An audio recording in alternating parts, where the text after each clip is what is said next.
ગરે ગગ ગમ મગ રે રે રે ગરે.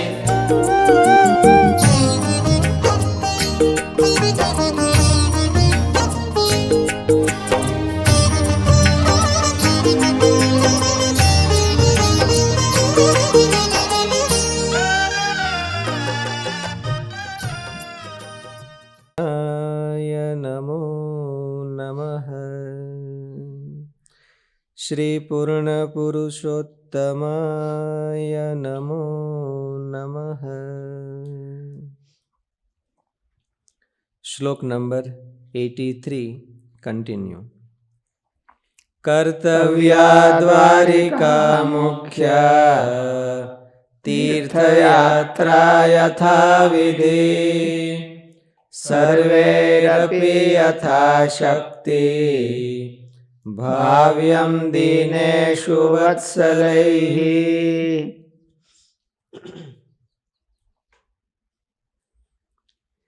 યાત્રા કરવા જવાનો વિધિ સ્કંદ પુરાણ કાશીખંડમાં કયો છે. તીર્થોમાં યાત્રાએ જવા ઈચ્છતા મનુષ્યે સર્વપ્રથમ પોતાને ઘરે રહીને જ એક ઉપવાસ કરવો, પછી ગણપતિ, પિતૃઓ, બ્રાહ્મણો તથા શાંતમૂર્તિ સાધુઓ આ બધાની પૂજા કરવી, પારણા કરવા, વિશેષ નિયમો ધારવા અને તે પછી પ્રસન્ન મને તે યાત્રા કરવા ઘરેથી નીકળવું. સ્વામી પહેલાં ટ્રેન રાખતા, યાત્રા ટ્રેન મોટે ભાગે એકાદશી શરૂ કરતા, એટલે ઉપવાસ થઈ જાય.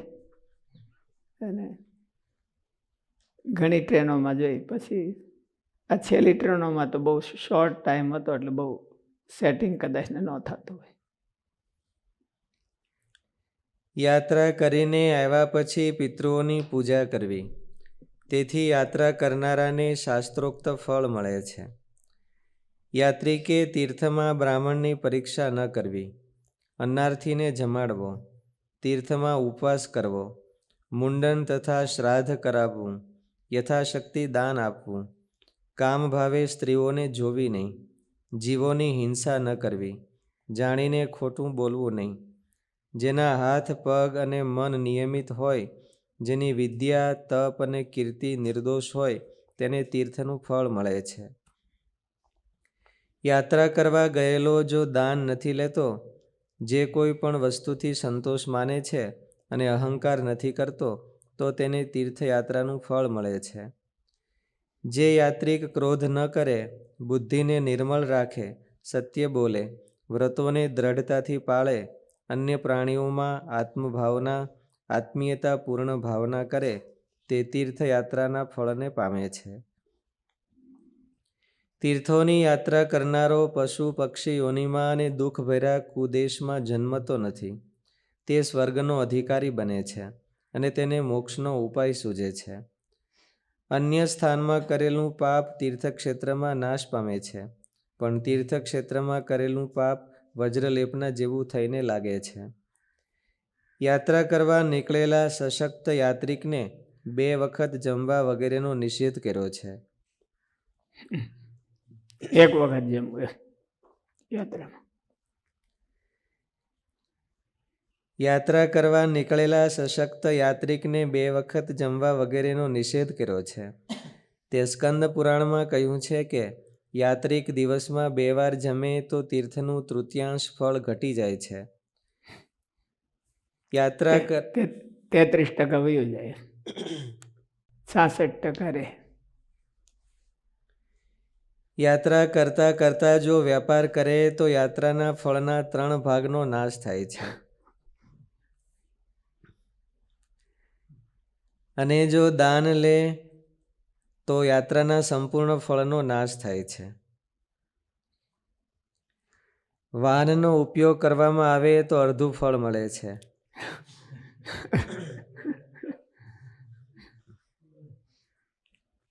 પ્લેનનો ઉપયોગ કરે તો વાંધો નહીં.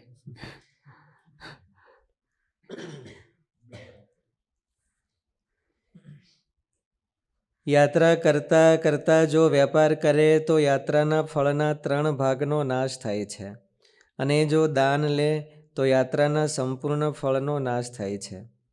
વાહનનો ઉપયોગ કરવામાં આવે તો અડધું ફળ મળે છે, અને છત્રી રાખે કે પગરખાં પહેરે તો યાત્રાનો ચતુર્થાંશ નાશ પામે છે.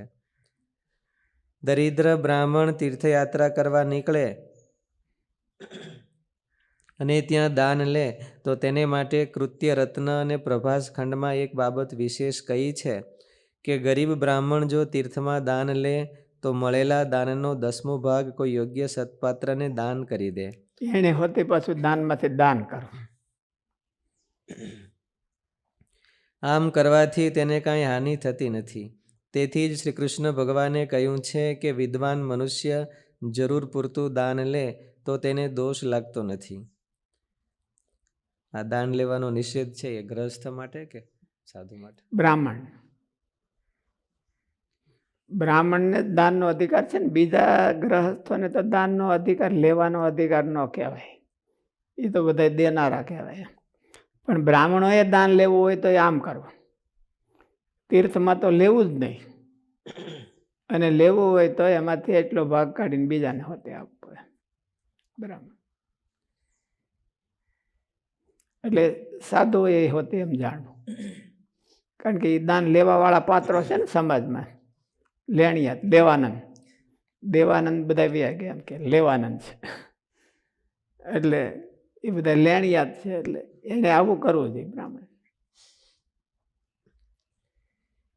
નિર્ણય સિંધુમાં દેવલ મુનિએ મુંડન કરાવવા વિશે સ્પષ્ટતા કરી છે.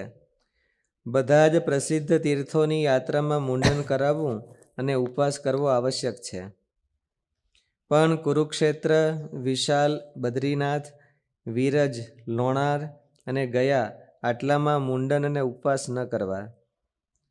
1 વર્ષ પછી કે 2 મહિના વર્ષમાં ઓછા હોય અને ફરીવાર જો તેના તે જ તીર્થમાં જઈએ તો ઉપવાસ અને મુંડન ફરજિયાત કરાવવા જોઈએ. કરાવવા જોઈએ કે ન જોઈએ? મૂળ શ્લોકમાં શું છે? કારયત છે. હે ઉર્ધ્વમ અબ્ધા દ્વિમાસોનાથ પુનસ્તીર્થમ વ્રજેત યદિ મુંડનમ ચ ઉપવાસમ ચ તતો યત્નેન કારયત. કાર્ય 1 વર્ષ પછી કે 2 મહિના વર્ષમાં ઓછા હોય અને ફરીવાર જો તેના તે જ તીર્થમાં જઈએ તો ઉપવાસ અને મુંડન ફરજિયાત કરાવવા જોઈએ. હેમાદ્રીમાં શ્રાદ્ધ અંગે પણ કંઈક વિશેષ વાત કહી છે કે વૈદિક ઋક મંત્ર બોલીને શ્રાદ્ધમાં 5 કર્મ જેમ કે અર્ઘ્ય, આવાહન, દ્વિજાંગુષ્ઠ નિવેશન, અન્નમાં બ્રાહ્મણનો અંગૂઠો મુકાવીને કરાતું કર્મ, તૃપ્તિ પ્રશ્ન અને વિકિર કરવામાં આવે છે તે તીર્થ શ્રાદ્ધમાં ન કરવા. તેમજ જે ક્ષેત્રમાં જે પ્રધાન દેવ હોય તેની પોતાની શક્તિ પ્રમાણે મહાપૂજા કરવી અથવા અલ્પ પૂજા કરવી. એ મુખ્ય કહેવાય. અત્યારના આમ કે સમય પ્રમાણે એ અનુકૂળ આવે. જે તીર્થમાં ગયા હોય તો એ તીર્થના મુખ્ય દેવ હોય તો એને રિસ્પેક્ટ આપીને એની કંઈક પૂજા જેવું થાય એવું કરવું. તેમજ જે ક્ષેત્રમાં જે પ્રધાન દેવ હોય તેની પોતાની શક્તિ પ્રમાણે મહાપૂજા કરવી અથવા અલ્પ પૂજા કરવી. ફળ અર્પણ કરવા, દક્ષિણા આપવા વગેરે સારા ભોજનથી બ્રાહ્મણોને સારી રીતે તૃપ્ત કરવા, વૈષ્ણવ ભક્તોની પૂજા કરવી અને ગાય આદિનું દાન કરવું. અમારા સમગ્ર આશ્રિતોએ દીનજન, દુર્બળ, ગરીબોના ઉપર દયાળુ થવું, પોતાના સુહૃદ હોય તેમ યથાશક્તિ ગરીબોની સંભાળ રાખવી, પણ તેમનું અપમાન ન કરવું. વત્સલય કીધું છે ને, એટલે જેમ દીકરાની ઉપર બાલ વરસાવતા હોય એવું વરસાવવું અને મદદ કરવી. આવું બધા હેલે આવે છે તો દઈ દો થોડુંક, એમ ન કરો. એ તો હાલ્યા જ આવવાના હોય, ત્યાં જ ભેળા થયા હોય હાલ્યા. શક્તિ હોય એટલા માટે કીધું કે યથાશક્તિ. શક્તિ ન હોય તો કાંઈ નહીં, પણ તિરસ્કાર ન કરવો, તીર્થમાં તિરસ્કાર ન કરવો. અમારા સમગ્ર આશ્રિતોએ દીનજન, દુર્બળ, ગરીબોના ઉપર દયાળુ થવું, પોતાના સુહૃદ હોય તેમ યથાશક્તિ ગરીબોની સંભાળ રાખવી, પણ તેમનું અપમાન ન કરવું. વ્યાસ મુનિનું વચન છે કે દરિદ્ર, અપંગ, વિપત્તિથી ઘેરાયેલા, રોગી, સ્ત્રીઓ અને ભાગ્યહીન આટલાના ઉપર યથાશક્તિ દયા કરવી, અર્થાત તેને મદદરૂપ થવું. આવી દયાળુતા તો સમદર્શી બ્રાહ્મણોમાં પણ અવશ્ય હોવી જોઈએ. તે ભાગવતમાં કહ્યું છે કે સમદર્શી અને શાંત બ્રાહ્મણ જો દીનજનોની ઉપેક્ષા કરે છે, તેમની સંભાળ નથી લેતા, તો જેમ ફૂટેલા પાત્રમાંથી પાણી નીકળી જાય છે, તેમ તેનું બ્રહ્મ તેજ તેમાંથી સ્રવી જાય છે. ગરીબોને જો પીડવામાં આવે તો તેનાથી અપાર દુઃખ આવી પડે છે. તે મહાભારતમાં કહ્યું છે કે જો કોઈ મનુષ્ય ગરીબને પીડે કે તેની મશ્કરી કરે તો તેને ઓચિંતી પુષ્કળ વિપત્તિ આવે છે. મહારાજે વચનામૃતમાં હોતે એનું નોંધ લીધી છે ને કે જો તું ગરીબને પીડીશ તો તારા વંશ સહિત નાશ થઈ જઈશ. એટલે ત્યાં મહારાજે કીધું છે એ સ્વભાવનો ગરીબ. અહીંયા ભાવ્યમ દિનેશુ વત્સલેહી એ ફાઇનાન્શિયલી હોતે. માણસ ગરીબ હોય તો એને મદદરૂપ થવું, એવું અહીંયા તીર્થમાં જઈને એવું કીધું. અને ઓલે પણ મહારાજ એવું કીધું કે આ ચારનો અમે દ્રોહ ન કરવો. ભગવાન, ભગવાનના ભક્ત, ગરીબ અને બ્રાહ્મણ. આ ચારનો દ્રોહ કરે તો એના જીવનો નાશ થઈ જાય છે. એ જે મહારાજે ગરીબ કીધો એ સ્વભાવથી ગરીબ. એમ યુધિષ્ઠિર મહારાજા હતા, અમરીશ મહારાજા હતા. એવી રીતનો ગરીબ સ્વભાવ હોય, કોઈની ઉપર બદલો લેવાની ઈચ્છા ન કરતા હોય, એની વાત કીધી. એને જો કલ્પાવીશ તો તારા વંશે સહિત નાશ થઈ જઈશ, એવું મહાભારતમાં ભીષ્મ પિતાએ યુધિષ્ઠિરને કીધું. અહીંયા જે ગરીબ કીધા છે એ ધનની અછતવાળા, પોતાની આજીવિકા છે, શરીર નિભાવ છે, એ પણ કરી ન શકતા હોય તો એને મદદરૂપ થવું. જેને શક્તિ હોય તો એને મદદરૂપ થવું. તે મહાભારતમાં કહ્યું છે કે જો કોઈ મનુષ્ય ગરીબને પીડે કે તેની મશ્કરી કરે તો તેને ઓચિંતી પુષ્કળ વિપત્તિ આવે છે. એટલે કોઈનું ભાગ્ય છે એ ખરાબ હોય અને ભાગથી પીડાતો હોય તો એની મશ્કરી ન કરવી. જે કોઈ પણ બળવાન માણસ દુર્બળને, ગરીબને પીડે છે તો તેનો તે અન્યાય નિશ્ચિત રીતે તેના સંપૂર્ણ કુળ કુટુંબને બાળી દે છે.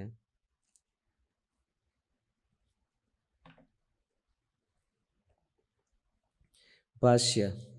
દ્વારિકા વગેરે તીર્થોની યાત્રા યથાશક્તિ કરવી એમ કહે છે. કર્તવ્યેતિ.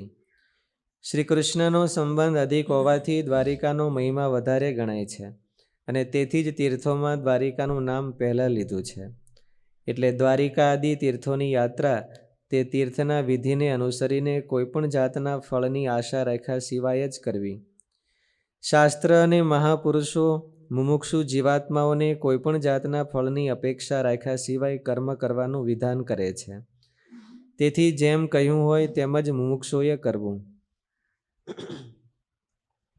નિષ્કામ ભાવે કરેલું કર્મ ભક્તિરૂપ થાય છે. જે મુમુક્ષુઓ ભગવત ભક્તિ કરવામાં ઠીક સ્થિતિ પામ્યા હોય તેમને નિષ્પન્ન કહ્યા છે, અને જે શરૂઆતમાં જ હોય ભક્તિ કરવામાં સ્થિર ન થયા હોય તેમને અનિષ્પન્ન કહ્યા છે.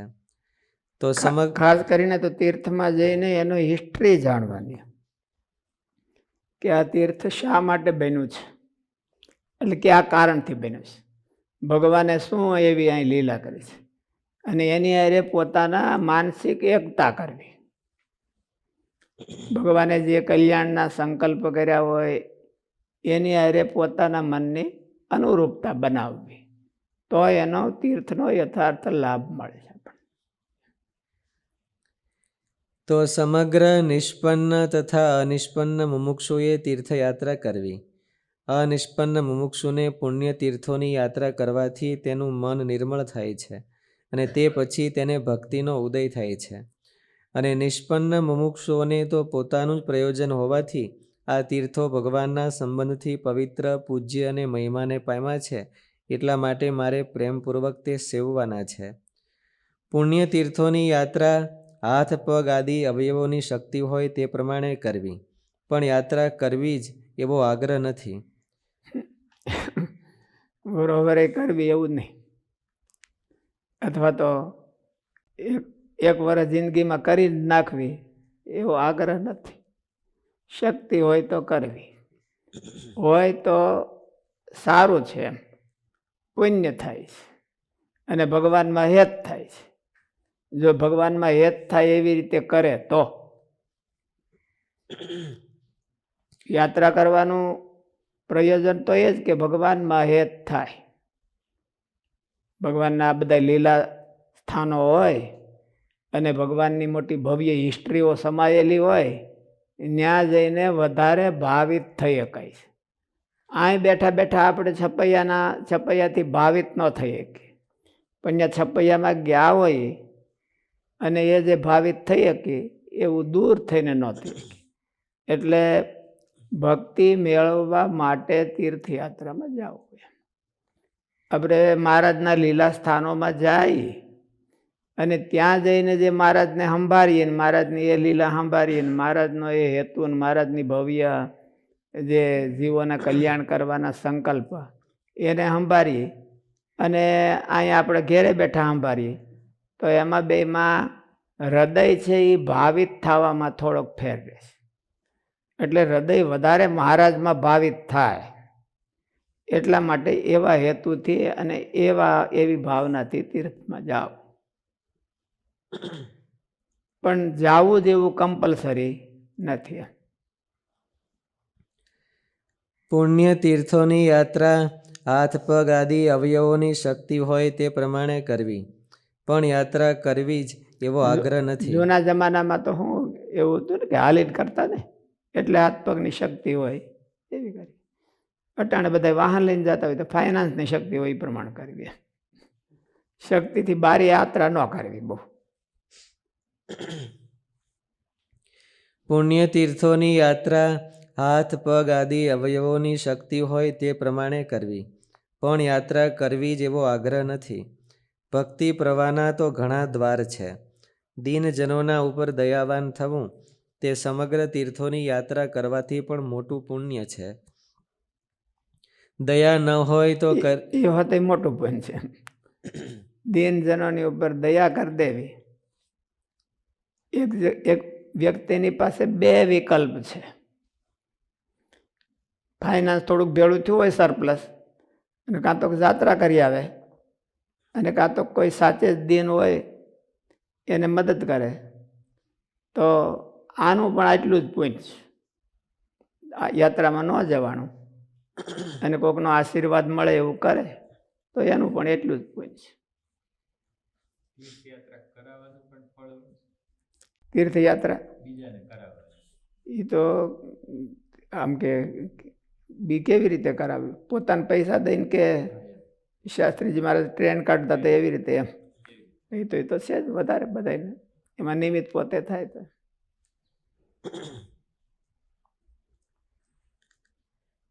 દયા ન હોય તો કરેલી બધી તીર્થ મહારાજ વખતે એવા ઘણા ભક્તો હતા ને. ભાઈ ઉનાના ગણેશ શેઠ હતા, તો એ બધા હરિભક્તોને લઈ અને મહારાજના દર્શન કરાવતા. એ બાને મહારાજનો જોગ થાય અને એનું સારું થાય. અને જૈનોમાં તો સંઘવી હોય છે. સંઘવી ક્યારે કહેવાય? સંઘ લઈને પાલીતાણાની જાત્રા કરાવે ત્યારે. દૂર દૂર હોય ત્યાંથી સંઘ લઈને જાય પોતાના ખર્ચે, ત્યારે એ સંઘવી થાય. એટલે સંઘવી અટક તો કોણ આગળથી હાલી આવતી છે, પણ એના બાપ દાદાએ કોઈ એવું કર્યું છે, એનો અર્થ એવો થાય. એટલે કરાવવાનું પોઈન્ટ થાય. તમે કહો છો નીકળે. દયા ન હોય તો કરેલી બધી તીર્થયાત્રા નિરર્થક થાય છે. માટે દયાવાન અવશ્ય થવું એમ ભાવ્યમ દિનેશુ શબ્દોથી કહ્યું છે. અથવા યથાશક્તિ તીર્થયાત્રા કરવી અને યાત્રિકોએ દીનજનો ઉપર દયાવાન થવું, અર્થાત તીર્થમાં રહેલા દીનજનોને યથાશક્તિ દાન આપવું. ગરીબોને દાન આપવાનું જે છે વિધિ એ ખાલી તીર્થમાં કે ગમે ત્યાં એવું? એ તો ગમે ત્યાં હોય તો થાય. શક્તિ હોય એને, શક્તિ હોય ને જાત્રામાં જાય ત્યારે જ આપવું એવું કઈ જરૂર નથી. શક્તિ હોય તો ઘેરે બેઠા પણ આપી શકાય.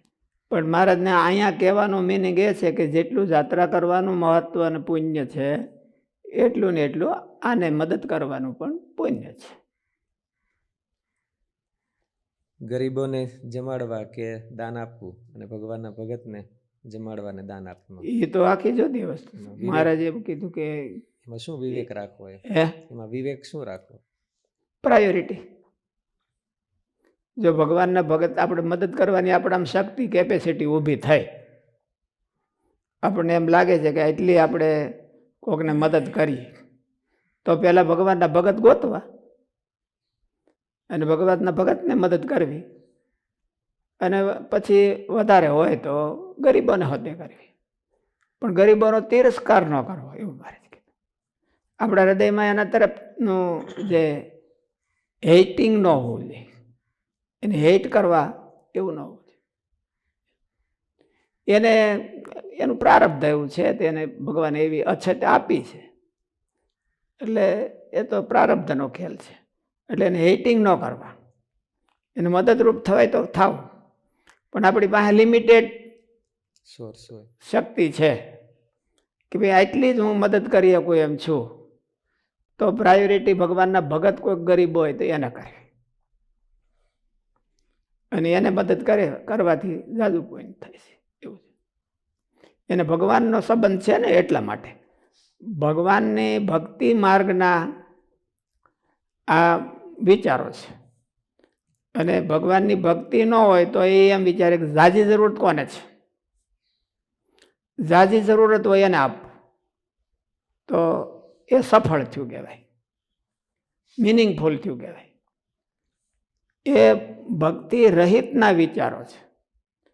અને ભગવાનની ભક્તિ હોય તો એને એમ વિચાર કરવાનો કે એમાં ભગવાનનો ભગત કોણ છે. એને ભલે ભગવાનનો ભગત હોય, બહુ જ એક્સ્ટ્રીમ ભગત હોય, અને બીજાને એક્સ્ટ્રીમ જરૂર હોય, એટલે ગરીબ હોય, તોય ભગવાનના ભક્તો એવું વિચારે. મહારાજનો વિચાર એવો કે ભગવાનના ભગતને પહેલાં મદદ કરે, કારણ કે એ એક્સ્ટ્રીમ ભગત છે એટલે. અને એ જ આપણા હૃદયની ભક્તિને સૂચવે છે, અને એક્સ્ટ્રીમ જરૂરિયાતવાળો છે. એ આપણા હૃદયની સજ્જનતાને બતાવે છે. એટલે ભગવાનનો ભગત હોય એને સજ્જન હોતે થવું તો જોઈએ, હાવ અસજ્જન થઈને ન બેહાય. એટલે સજ્જન પણ થવું અને ભક્ત પણ થવું, પણ એમાં પ્રાયોરિટી ક્રમ છે કે ભગવાનમાં આપણને ભક્તિ થાય તો સજ્જનતા ઓટોમેટિક આવવાની એમ. કારણ કે ભગવાન છે ને એ સજ્જનના રાજા છે, ભગવાન કંઈ અસજ્જન નથી. એટલે એ આપણા હૃદયમાં બેઠા હોય તો સજ્જનતા ઓટોમેટિક આવવાની છે. એટલે પહેલાં આપણા હૃદયમાં ભક્તિ આવે તો આપણે પહેલાં ભગવાનના ભગતને પ્રિફેર કરીએ તો આપણા હૃદયમાં ભક્તિ આવે. એટલે આપણી પ્રાયોરિટી છે એ ભક્તની તરફ હોવી જોઈએ. તીર્થ સ્થાનોમાં જે દાન કરવું ગૃહસ્થ કરતા, એમાં કઈ વિવેક રાખવો કે કઈ રીતે વિવેક રાખવો?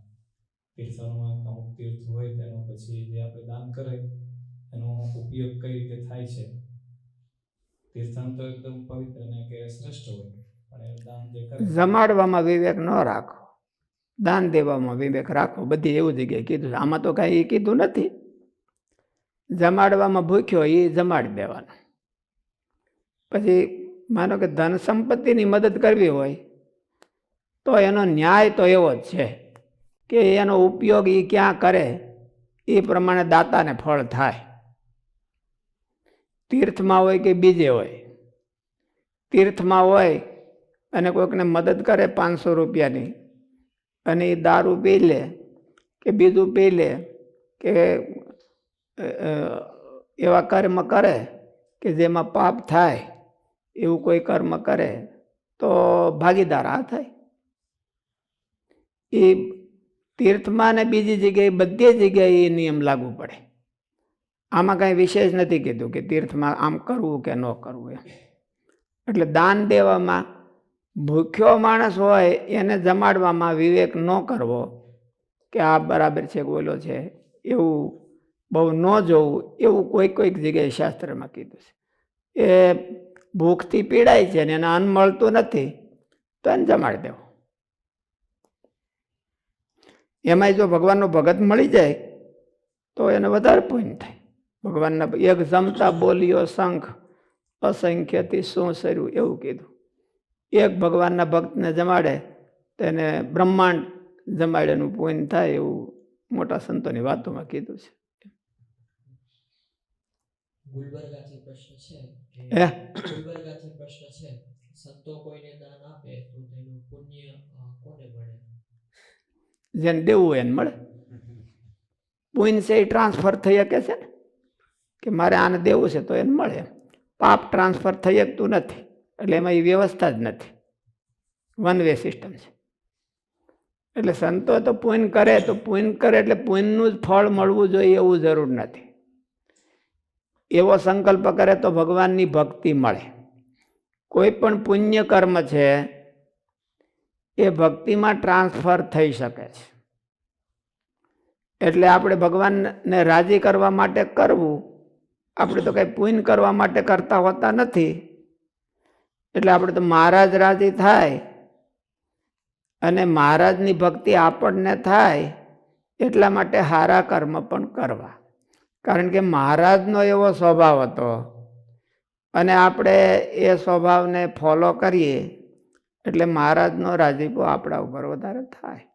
અને સંકલ્પ પણ એવો રાખો કે મહારાજ રાજી થાય અને આપણને ભક્તિ થાય મહારાજની. જેને દઈ એની નહીં, નકર મોટે ભાગે તો જો વિચાર ન કરે તો જેને દઈ એની ભક્તિ થઈ જાય.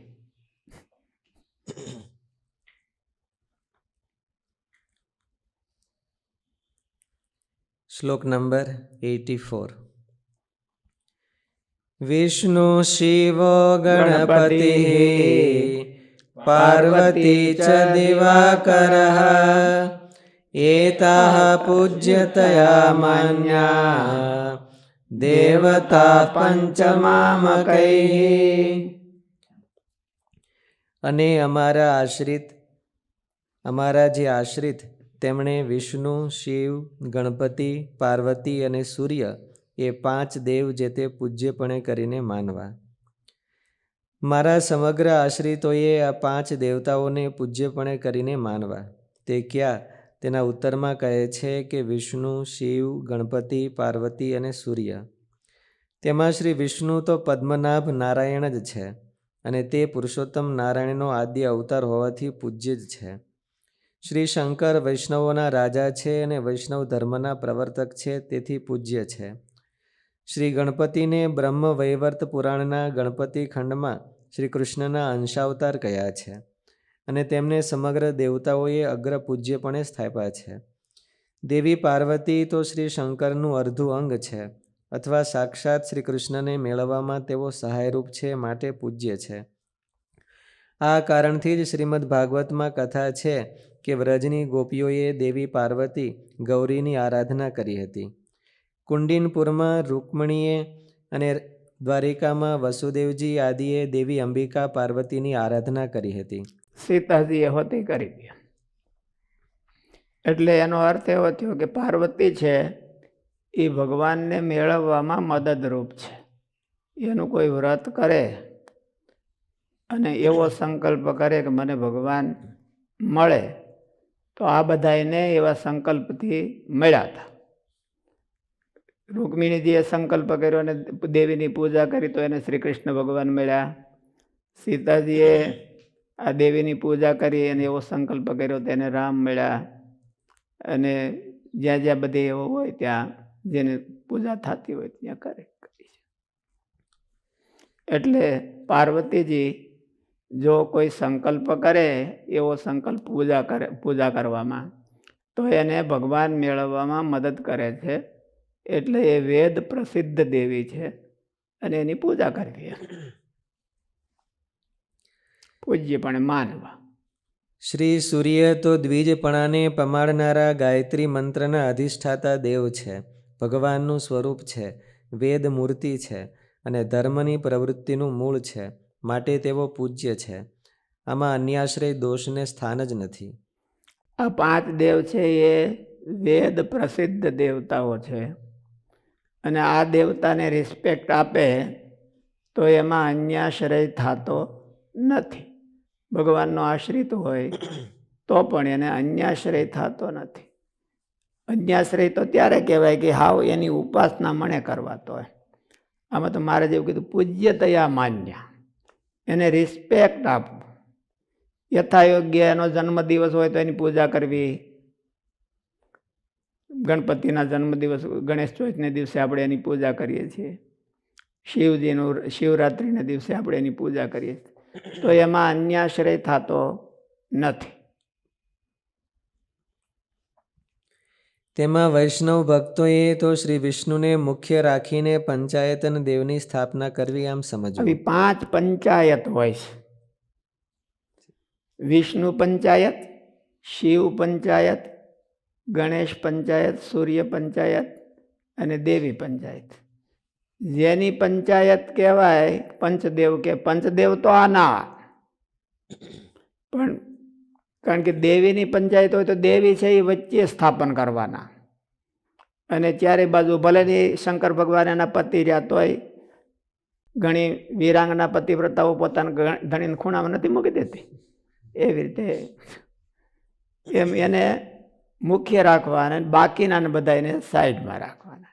વિષ્ણુ પંચાયત હોય તો પણ વિષ્ણુને મુખ્ય રાખવા, શિવ પંચાયત હોય તો શિવ સેન્ટરમાં રાખવાના, અને આ બધા એને સાઈડમાં રાખવાના.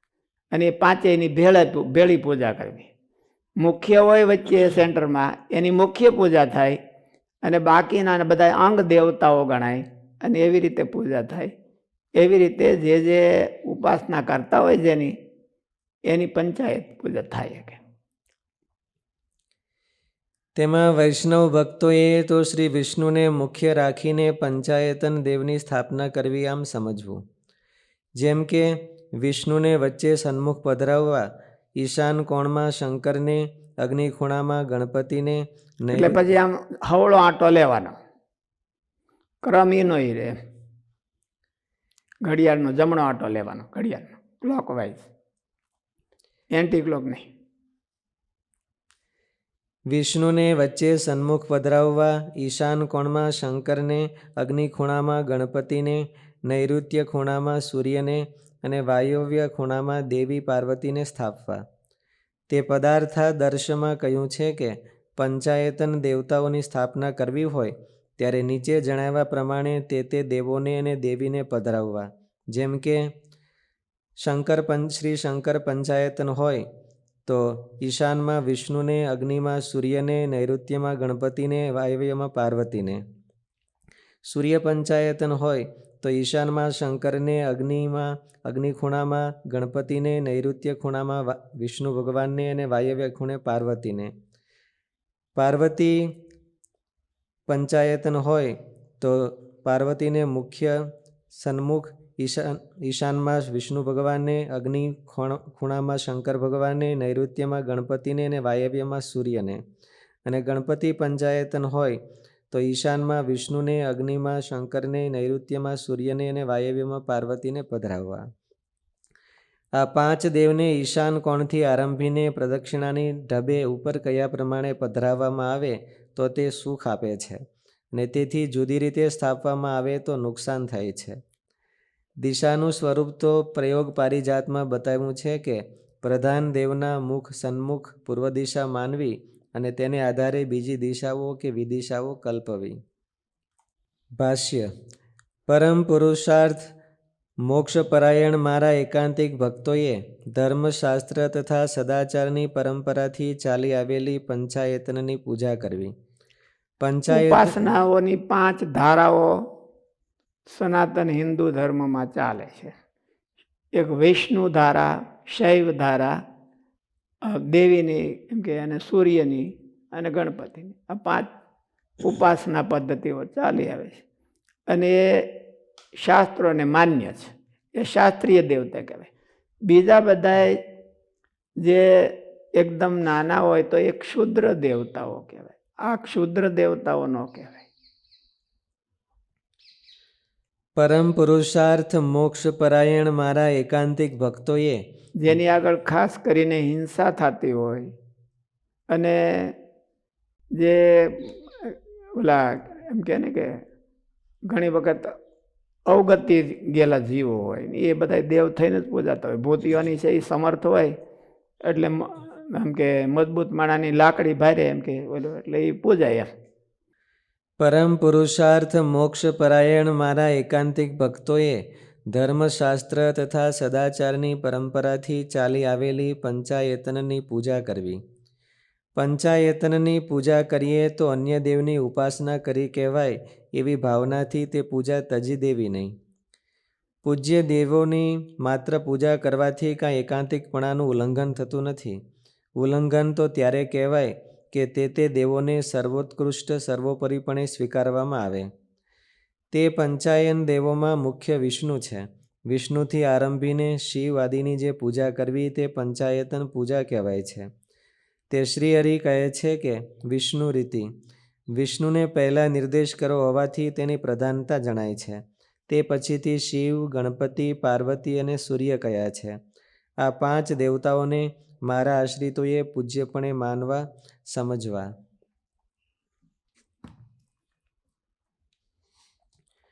શ્લોક નંબર 85.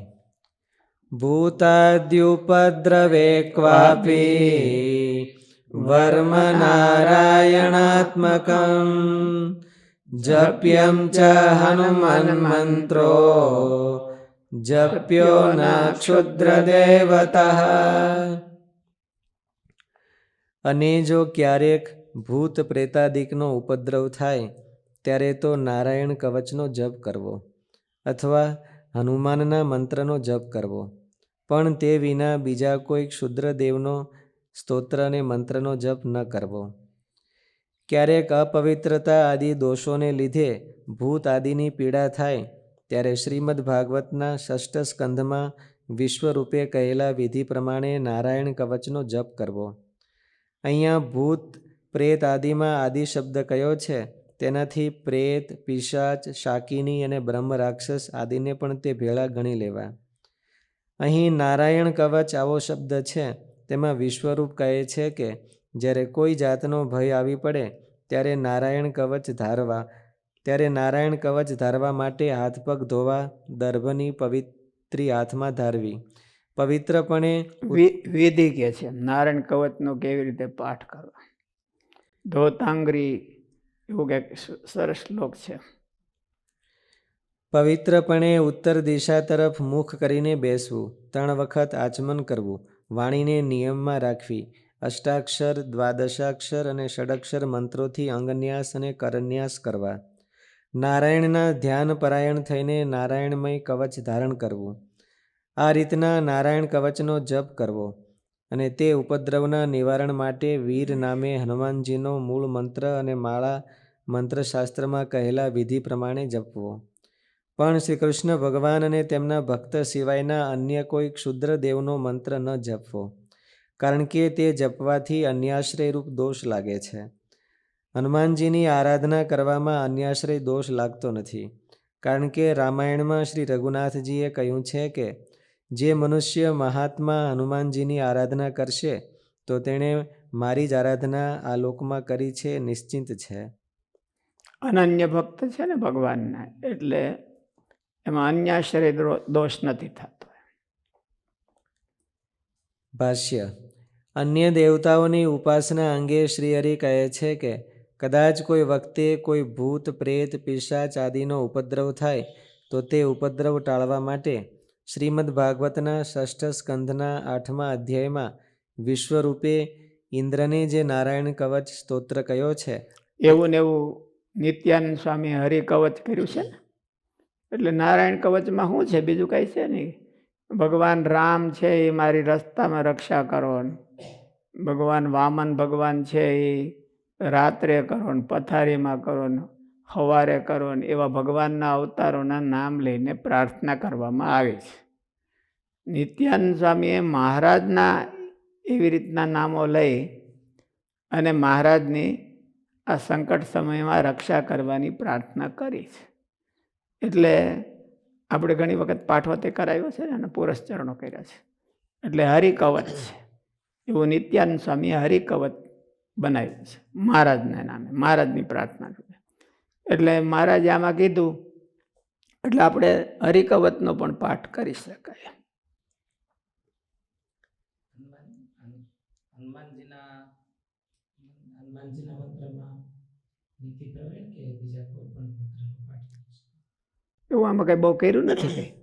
કંઈ નીતિ પ્રવીણ જ બોલે છે બધાય. તો હનુમાનજીનો મંત્ર છે એ તો પાછું હનુમાનજીની આરાધના કરવા માટે ઓમ હનુમતે હા ભયભંજનાય, એ તો હનુમાનજીની આરાધના કરવા માટે હોય છે.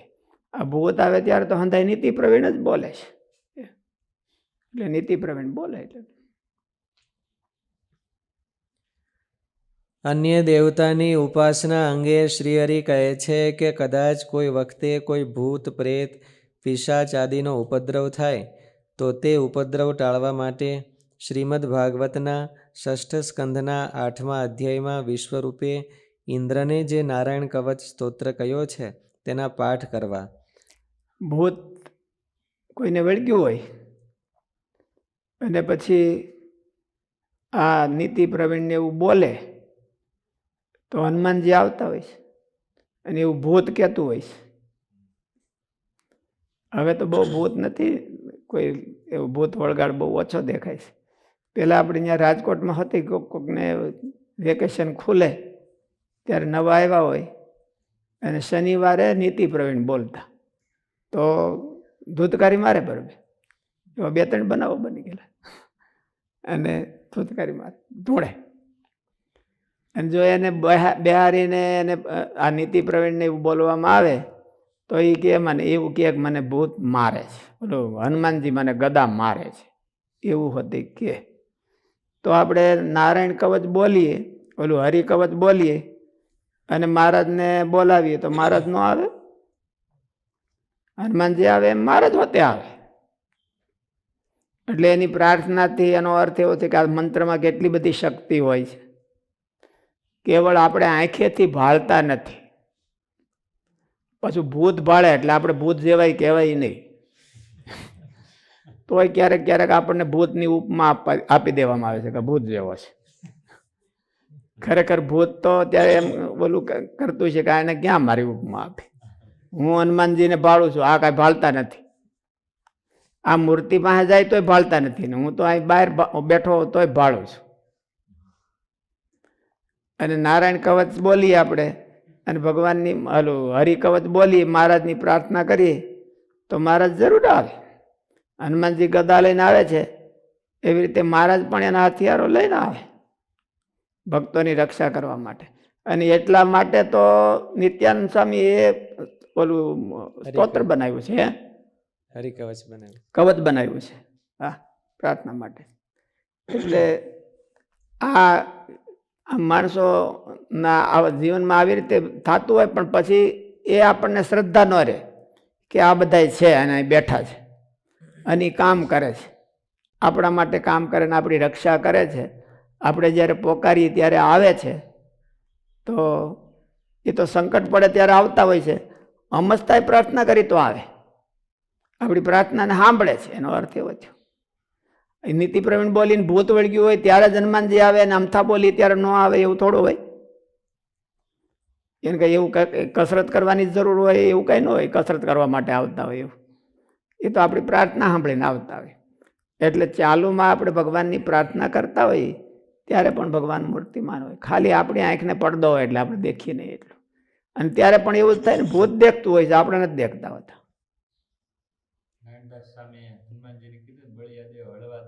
હા, અને કે પછી અહીં તો અહીં કોઈ થાળ ધરાવશે નહીં.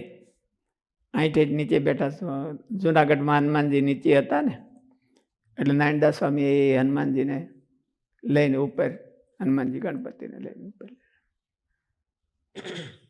ભૂતાદિકનો ઉપદ્રવ થાય ત્યારે હનુમાનજીનો મંત્ર બોલવું શ્રેષ્ઠ ગણાય કે સ્વામિનારાયણ મંત્ર બોલવું શ્રેષ્ઠ ગણાય? પોતાનું હૃદય જ્યાં ઢળતું હોય એ શ્રેષ્ઠ કહેવાય. દેવતાઓ બધાય શ્રદ્ધાથી આવે છે. એ કે આપણને વધારે જેમાં શ્રદ્ધા હોય ને એને બોલાવી એટલે એ જલ્દી આવે.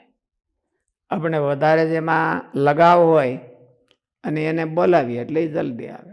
આપણને મહારાજમાં બહુ જો લગાવ હોય તો આપણે હરિકવચથી મહારાજને બોલવાનું, અને આપણને મહારાજમાં ઓછો લગાવ હોય ને હનુમાનજીમાં લગાવ હોય ને હનુમાનજીને બોલાવીએ તો એ હોતે આવે. એવું કંઈ કોઈ નથી આવતું.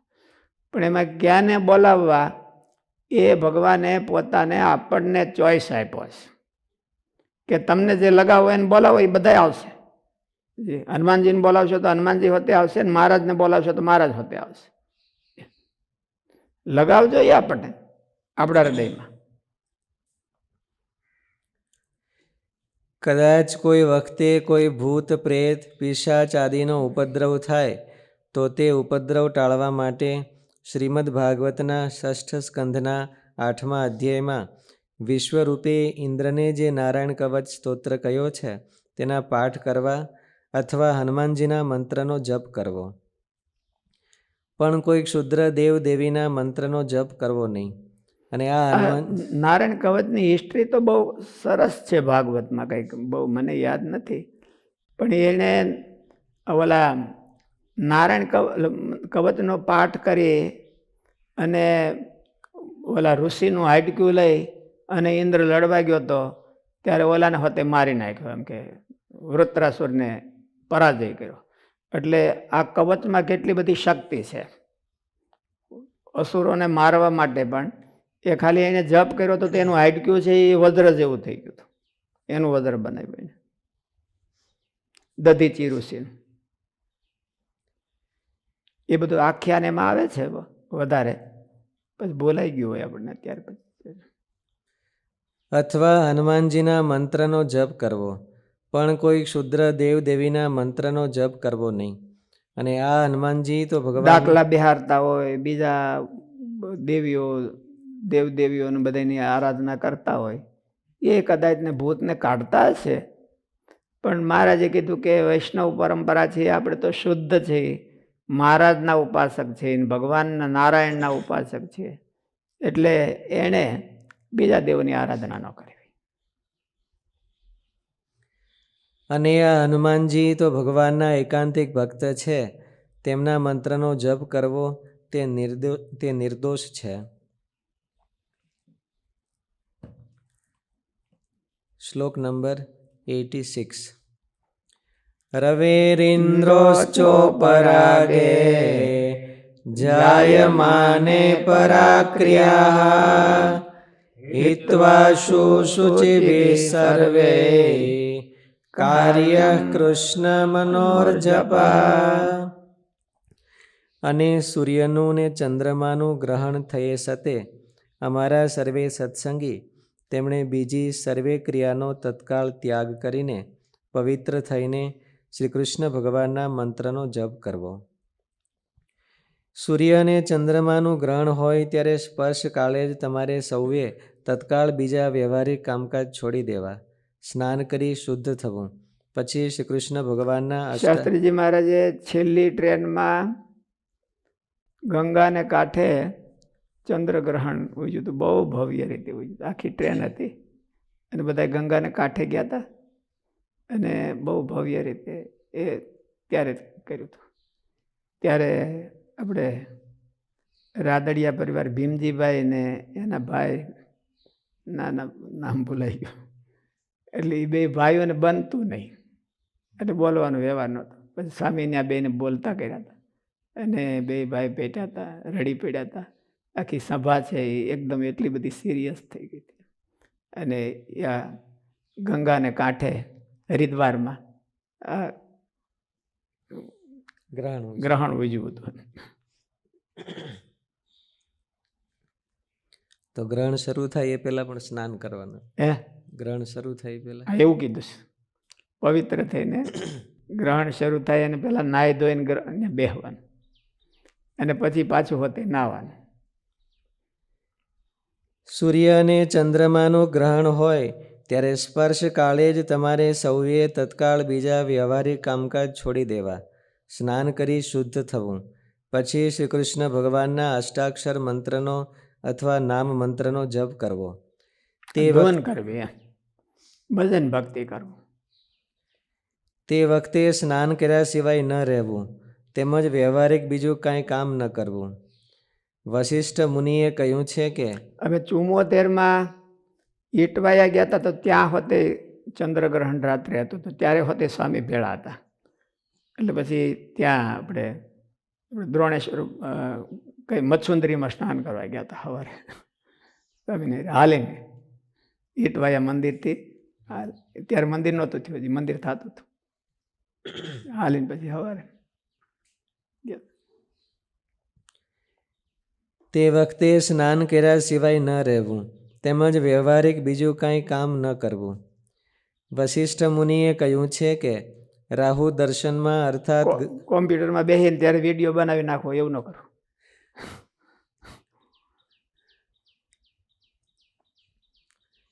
રાહુ દર્શનમાં અર્થાત ગ્રહણમાં બધા જ વર્ણના લોકોને સૂતક લાગે છે. આથી ગ્રહણની શરૂઆતમાં સ્નાન કરવું અને વચ્ચે હોમ તથા જપ આદિ કરવું. ગ્રહસ્થ હોય તો હોમ કરવો. પુરશ્ચરણ ચંદ્રિકામાં કહ્યું છે કે સૂર્ય કે ચંદ્રનું ગ્રહણ થાય ત્યારે સ્નાન કરવું. મનને એકાગ્ર કરીને સ્પર્શ થાય ત્યારથી ગ્રહણ મુકાય ત્યાં સુધી જગતપતિ ભગવાનના મંત્રનો જપ કરવો. ગ્રહણના સ્નાનમાં માર્કંડે એક ખાસિયત બતાવે છે કે સ્નાન કરવામાં ગરમ પાણી કરતાં ઠંડુ પાણી વધારે પવિત્ર છે. શુદ્ધિ હોય ત્યારે ગરમ પાણીએ સ્નાન ન કરે. કોઈને અગ્નિ સંસ્કાર કરવા ગયા હોય ત્યારે લોકમાં ગરમ પાણી, પછી આવીને સ્નાન કરે તો ગરમ પાણીએ ન કરે, એ હૂતકનું સ્નાન કહેવાય. એવી રીતે ગ્રહણ છે એ હૂતકનું સ્નાન કહેવાય. એટલે ગ્રહણમાં પહેલાં નાહવું હોય ત્યારે વાંધો નહીં. આપણે પહેલાં હોતે નાહવાનું કીધું છે તો નાહી ધોઈને બેહવું, ત્યારે ગરમ પાણી નાહી તો કાંઈ વાંધો નહીં. પણ ગ્રહણ થઈ ગયા પછી જે શુદ્ધિનું સ્નાન હોય ત્યારે ગરમ પાણી ન નાહવું. ગ્રહણના સ્નાનમાં માર્કંડે એક ખાસિયત બતાવે છે કે સ્નાન કરવામાં ગરમ પાણી કરતાં ઠંડુ પાણી વધારે પવિત્ર છે. બીજાએ લાવેલા પાણી કરતાં પોતે લાવ્યા હોઈએ તે ઉત્તમ છે. કોઈ ઠામ વાસણમાં ભરેલા પાણીની અપેક્ષાએ જમીન ઉપરનું પાણી વધારે સારું છે. તળાવ, નદી, એ જમીન ઉપરના સ્થિર પાણી કરતાં પ્રવાહિત પાણી શ્રેષ્ઠ છે અને તેનાથી સરોવરનું પાણી અધિક શુદ્ધ છે અને તેથી પણ નદીનું જળ વિશેષ પુણ્યરૂપ છે. તેનાથી તીર્થજળ અધિક ઉત્તમ છે અને તેથી પણ મોટી નદીનું જળ વિશેષ પવિત્ર છે. તેના કરતાં ગંગાજળ વધારે પવિત્ર છે અને તેનાથી પણ વધારે ઉત્તમ સાગરનું પાણી છે. નિર્ણય કમલાકાર સાગરને બધાએ તીર્થ કરતાં મોટો કીધો છે બધે. કારણ કે સાગરમાં તો ગંગા હોતે ભળે ને જમના હોતે ભળે ને બધી નદીઓ ભળે, પવિત્ર નદીઓ, એટલે એને મોટું તીર્થસ્થાન કીધું છે. પણ નાવું ખાજવે બહુ, એટલે નાવાનું કોઈ પસંદ ન કરે. અટાણના સુધરેલા માણસો તો કોઈ તીર્થ બુદ્ધિ ન હોય એટલે પસંદ ન કરે. નિર્ણય કમલાકારમાં કહ્યું છે કે ગરમ પાણી તો રોગીઓને સ્નાન કરવા માટેનું છે. આ વ્યવસ્થા સૂતક આદિના સ્નાનમાં પણ સમજીને સ્વીકારવી. બીજા સૂતકમાં હોતે, આ સૂતકને બીજા સૂતકમાં હોતે. માધવીયમાં વશિષ્ઠ કહે છે કે કોઈને જન્મનું સૂતક અથવા મરણનું સૂતક ચાલુ હોય અને વચ્ચે ગ્રહણ આવે તો ગ્રહણનો સ્પર્શ થયા પછીથી ગ્રહણ છૂટે નહીં ત્યાં સુધી તેને જન્મ મરણના સૂતકનો દોષ રહેતો નથી. પણ એમાં દાન વગેરેનો સંકલ્પ કરી શકે છે. સૂતકી માણસો પછી ત્યારે સંકલ્પ કરે પણ દાન દઈ ન શકે, પણ ગ્રહણમાં દાન દઈ શકે સૂતક હોય તો. કોઈને જન્મનું સૂતક અથવા મરણનું સૂતક ચાલુ હોય અને વચ્ચે ગ્રહણ આવે તો ગ્રહણનો સ્પર્શ થયા પછીથી ગ્રહણ છૂટે નહીં ત્યાં સુધી તેને જન્મ મરણના સૂતકનો દોષ રહેતો નથી. પણ ગ્રહણના સમયમાં તે જન્મ મરણના સૂતકથી મુક્ત રહે છે. ગ્રહણને દેખવા માટેની પણ વિશેષ વાત બ્રહ્મ સિદ્ધાંતમાં કહી છે. આકાશમાં જ્યારે ગ્રહણ ચાલુ હોય ત્યારે સૌએ વસ્ત્ર આડું રાખીને તે દેખવું અથવા તેલ, પાણી કે દર્પણમાં જોવું. સગર્ભા સ્ત્રીએ અત્યારે તો હારામાં હારું ટીવીમાં જોવું, પણ આખું ગ્રહણ ટાઈમ ટીવીમાં પસાર ન કરવો. ટીવીમાં અત્યારે આપતા હોય છે ને ક્લિપ, એસ ક્લિપ કે શું કે એક્લિપ્સ. ક્લિપ.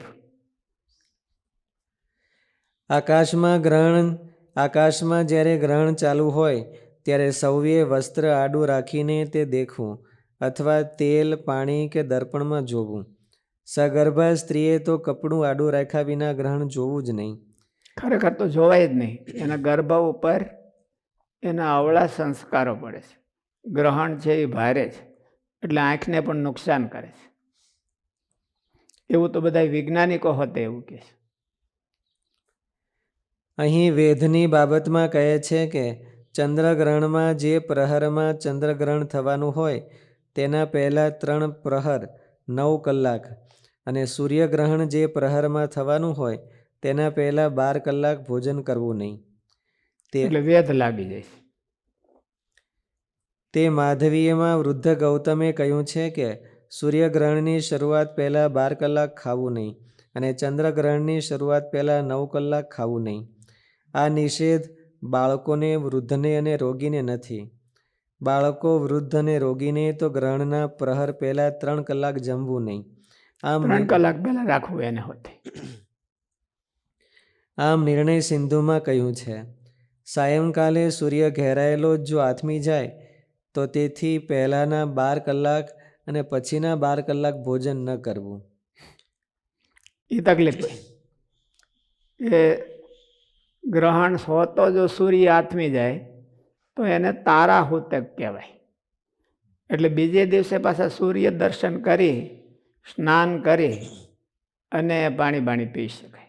ત્યાં સુધી કંઈ ન કરે. ચંદ્રનું પણ એવું જ, ગ્રસાયેલો જો આથમી જાય તો આખો દિવસ કંઈ ન ખવાય અને રાત્રે અંધારું થાય ને તારોડિયા દેખાય, તારોડિયાના દર્શન કરી અને પછી સ્નાન કરી અને પછી ખાઈ પીવાય. ત્યાં સુધી તો હૂતક ગણાય. એટલે એને તારા હૂતક કહેવામાં આવે છે. પછી સૂર્યમાં હોતે લાગવું પડે. સૂર્યમાં તારા દેખાય નહીં પણ તોય સૂર્યમાં પણ લાગવું પડે. સાયંકાલે સૂર્ય ઘેરાયેલો જ જો આથમી જાય તો તેથી પહેલાંના 12 કલાક અને પછીના 12 કલાક ભોજન ન કરવું. ચંદ્રગ્રહણમાં પણ પ્રાતઃકાળે ચંદ્રમાં ઘેરાયેલો જ આથમી જાય તો તેથી પહેલાં 12 કલાક અને પછીના 12 કલાક જમવું નહીં. આવું નિર્ણય હકીકતમાં તો 9 કલાક જ હોય. મૂળ શ્લોક જોવો જ ફેર તો નહીં હોય લગભગ. પ્રાતઃ સંધ્યાયામ ચંદ્રસ્ય ગ્રસ્તાસ્તે પૂર્વરાત્રૌ ઉત્તરહન્ને ચ ન ભોક્તવ્યમ ઇત્યપી તત્રેવોક્તમ. કલાક નથી લઈ ગયા પણ રાત લખીશ. હે દિવસ અને રાત એમ જ લખ્યું છે. દિવસ અને રાત લખીશ. એટલે 12 કલાક એમને ગ્રસાયેલો આથમી જાય એને તો 12 કલાકનું લાગે. પણ એનું આગલું જે ચંદ્રનો વેધ છે એ તો 9 કલાકનો જ લાગે છે. એમાં કંઈ 12 કલાક ન થઈ જાય. પણ છતાંય એના વિશેષ સ્મૃતિ ગ્રંથોમાં જવું પડે. દિવસ આખો ભોજન ન થાય એનો વેધ લાગે અને ગ્રહણ લાગે. એટલે દિવસ આખો ન થાય એટલે એ તો 12 કલાક એને લાગી જાય. અને સૂર્ય જો ગ્રસાયેલો જ આથમી જાય તો એને આખી રાત ન કરવું એટલે એને 12 કલાક લાગે. પાછળનું 12 કલાક બેયને બરાબર. આગળનો જે વેદ છે એ સૂર્યનો 12 કલાક અને ચંદ્રનો 9 કલાક. ભાષ્ય. ઘણા લોકો ગ્રહણની વેળાએ મંત્રની સિદ્ધિ કરવાની ઈચ્છાથી ક્ષુદ્ર દેવદેવીના મંત્રોનો જપ કરતા હોય છે. શમશાનમાં જઈને કરતા હોય છે. મલિન દેવોની ઉપાસના ચંદ્રગ્રહણ વખતે વધારે હોય છે. ઘણા લોકો ગ્રહણની વેળાએ મંત્રની સિદ્ધિ કરવાની ઈચ્છાથી ક્ષુદ્ર દેવદેવીના મંત્રોનો જપ કરતા હોય છે. પણ અમારા આશ્રિતોએ એ તુચ્છ માર્ગ સંપૂર્ણપણે છોડી દેવો. પરંતુ ગ્રહણ જેવા સમયે નાઈને પવિત્ર થયેલા સૌએ સમગ્ર કલ્યાણના મૂળભૂત એવા શ્રી કૃષ્ણનો મંત્ર જપવો. મલિન મંત્રો તો નાય તો ઉલટા સિદ્ધ થાય નહીં, એને તો ઉલટું અમુકનું વધારે મલિન થવું પડે. સૂર્ય તથા ચંદ્રનું ગ્રહણ થાય ત્યારે લૌકિકી બધી જ ક્રિયાઓનો ત્યાગ કરીને શુદ્ધપણે શ્રી કૃષ્ણના મંત્રનો જપ કરવો. અહીં લૌકિક ક્રિયાઓને તજી દેવાની વાત કહી છે, પણ ગ્રહણ નિમિત્તે પિતૃતર્પણાદિ જે ક્રિયાઓ કરાતી હોય તેનો ત્યાગ કરવો નહીં, પણ તે ક્રિયાઓ કરવી. એક પ્રશ્ન છે કે મંત્ર સ્વામીનો પ્રશ્ન છે, અત્યારના સમયમાં દિવ્ય તત્વોના દર્શન ઓછા થાય છે અને તેમજ ભૂત પ્રેતના પણ ઓછા બનાવો બને છે. ભગવાનના દર્શન ન થાય એમાં સમજી શકાય કે આપણામાં દૈવત છે એ ઓછું થઈ ગયું છે, પણ ભૂત વગેરે છે અત્યારે તો પાપો વધારે થતા હોય, એ તો વધારે દેખાવા જોઈએ, તો એનું કેમ સમજવું? ભૂતને રહેવાના સ્થાન અતિ ગંદા જોઈ, એટલે અટાણે માણસોમાં ક્લીનનેસ વધ્યો છે, એટલે ભૂત છે એ ત્યાંથી આઘા વહી ગયા હોય. જ્યાં વધારે ગંદા સ્થાન હોય ત્યાં આપણે જો એવા ગંધારા થઈને રહીએ તો આપણને દેખાય ખરા, પણ એ કરવા જેવું નહીં કાંઈ. એટલે ભૂત બધા ક્યાં મલિન સ્થાનોમાં રહેતા હોય છે. મોટે ભાગે મલિન અને નિર્જન સ્થાનમાં ભૂત રહેવાનું પસંદ કરે છે. એટલે જ્યાં વસ્તી વધારો થઈ ગયો હોય, દાખલા તરીકે ગંધારું તો આ ગટર હોતી હોય છે, પણ જ્યાં વધારે વસ્તી વધારો હોય તો નિર્જન સ્થાનમાં, આમાં ઓલા પ્રાયશ્ચિતોમાં કીધું હતું ને કે કર્મ વિપાકમાં કીધું હતું, કર્મ વિપાકમાં ભૂત ઓલો જમનો દંડ ભોગવે અને પ્રાયશ્ચિત કરે, પછી એને નિર્જન સ્થાનમાં કાં ભૂતનો અવતાર આવે ને ઓલું થાય ને એવું બધું આવ્યું હતું. એટલે ભૂતને રહેવાનું સ્થાન છે એ મલિન અને નિર્જન, એમાં એની પ્રાયોરિટી છે.